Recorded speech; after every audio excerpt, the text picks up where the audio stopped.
Long before the Gospels were written, long before a stone was rolled away in Jerusalem, the ancient world already knew the story of gods who died and rose again. Christianity did not emerge into silence, it stepped into a world overflowing with resurrection myths.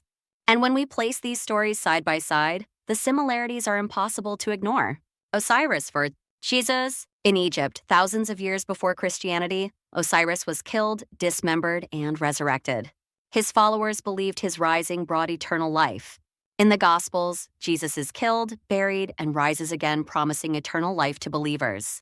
Two stories, separated by centuries yet echoing the same pattern: a God who conquers death to offer salvation.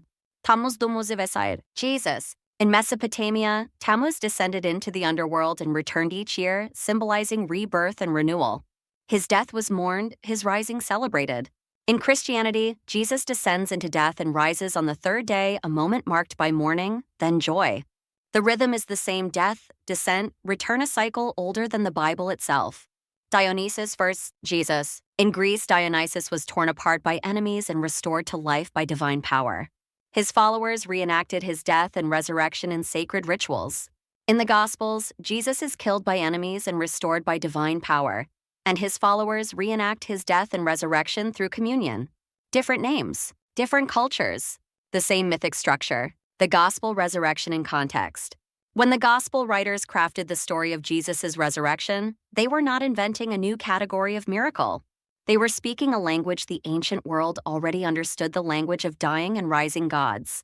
A God who dies, a God who returns, a promise of salvation, a ritual to remember it. These were not new ideas. They were ancient patterns. The dramatic conclusion: the resurrection of Jesus did not stand apart from the mythologies around it, it fit into them. Not because the story was copied, but because the ancient world already had a framework for divine rebirth. A framework Christianity stepped into, shaped, and retold. The resurrection story is powerful, but it is not unique. It is part of a much older mythic tradition, one humanity has carried for thousands of years.